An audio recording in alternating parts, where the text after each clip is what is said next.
Probably Midnite Vultures reflects that more than any of the other records. That record reflects the personality of this band.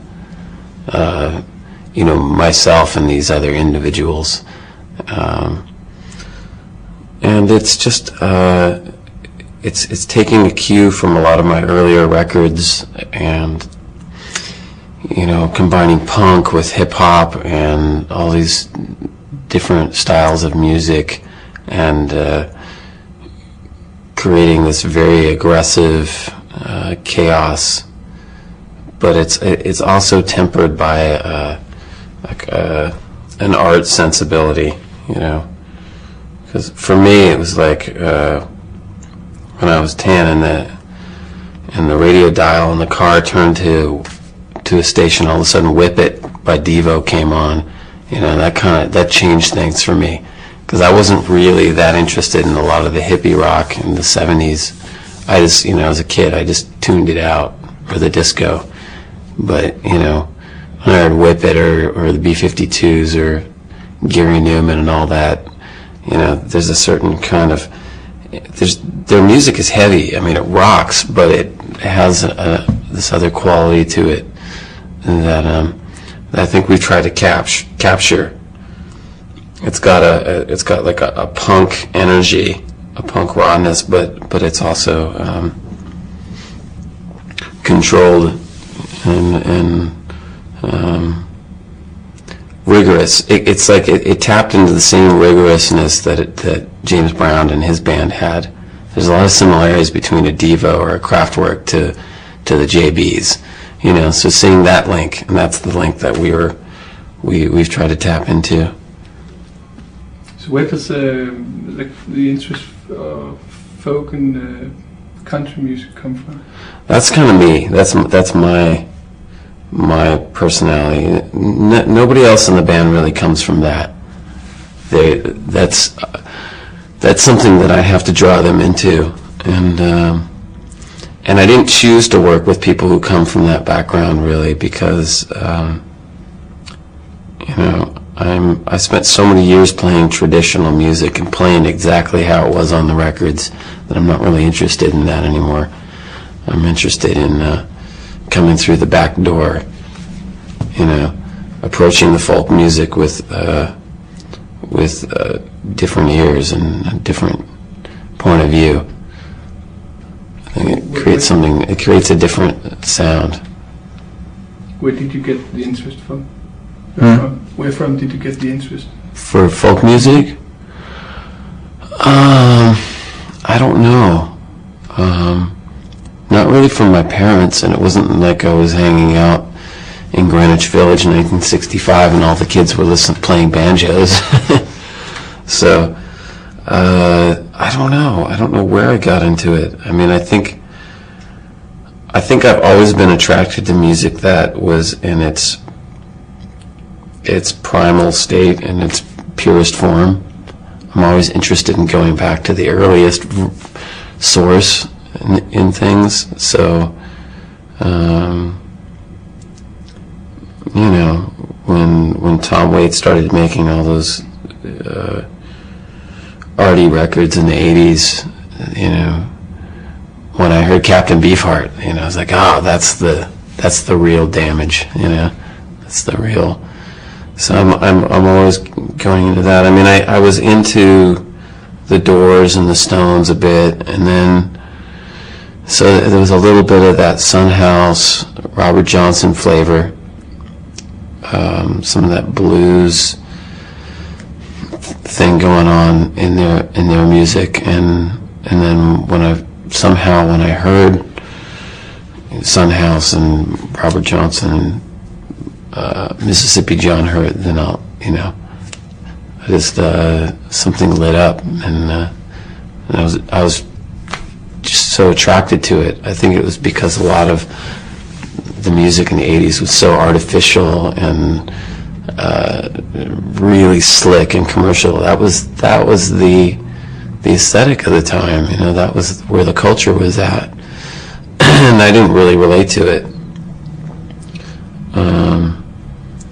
You know, I didn't really relate to the Miami Vice suits and all the movies about Wall Street and power and money and all that had nothing to do with my life. So this music kind of spoke to me.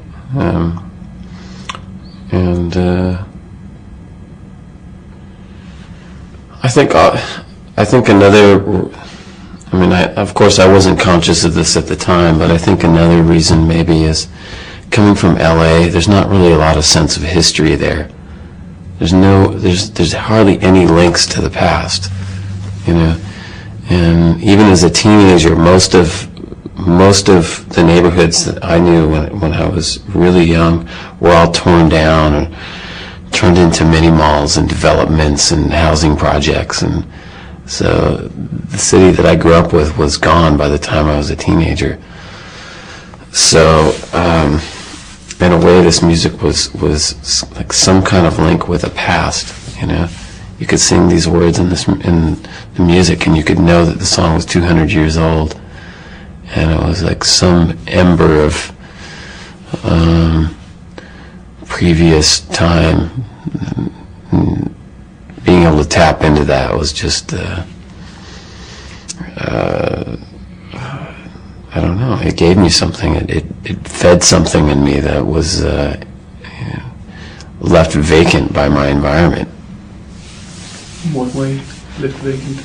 Well, just that there wasn't any sense of roots or history or the past.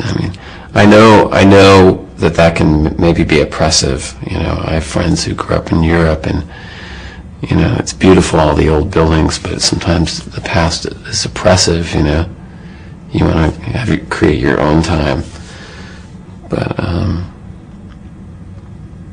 don't know. You also traveled a lot in Europe, haven't you? Yeah, I traveled a bit. Yeah, I came over here when I was 15, 16, and I'd dropped out of high school and saved up like $200. I had no money. I was very naive. And I think when I was younger, I still do, but I think I had a lot of trust in people, and trust that I would just go and find some people and I'd find a place to stay and all that, and I just, so I did, I found some people. I came in the middle of December, which is pretty much the worst time to come, though. It was very cold, and I just walked the streets. I didn't really make any friends. I was just kind of surveying the landscape and imbibing the atmosphere, and I made a visit with my grandfather until his girlfriend kicked me out. In Denmark? No, that was in Germany. Yeah. You think you're influenced by European culture? Yeah, I think so, because I definitely feel like an outsider in American culture. I'd say a good half of what I do is a reaction to a lot of things in the popular culture at the time. Midnite Vultures has a lot to do with the last 3 years, and the reason that there's this R&B sound is because in America, that's all you heard for the last 3 years. That's kind of over now. It's more about the top 40 teen pop. So hopefully my next album won't be a reaction to that. I don't even want to go there. But yeah, in a way it was a reaction to a lot of the music and the culture at the time. There was this whole cult of gangsterism and coming out of the ghetto and being a mogul and achieving all this material wealth and success and a lot of flash and pomp, and it's just like as somebody who came from having no money, no resources, whatever, and having some success, I didn't really relate to how people were reacting to their success. That they weren't paying any attention to their craft, to forwarding the the endeavor of music, you know, making popular music more interesting and contributing to that. They're more interested in having their own record label and their own clothing company and their, you know, all these things that had nothing to do with music, and everything that they were singing about in their music had nothing to do with music or beauty or anything. So I don't remember, what was the question? You were talking about the reaction to the popular culture. Do you also think? Yeah, in American culture. So yeah, I think that also shows in your latest videos. Reaction. Yeah, a little bit. I mean, I think what I felt was when something is just, when there's something being fed to you 24 hours a day, you know, because it seems that when something takes over in the culture, that's all you get, you know. If we like potatoes this week, that's all you're going to eat for the next 2 years. And it can be stifling, and it can be, you know, it can definitely be stifling. So I feel like as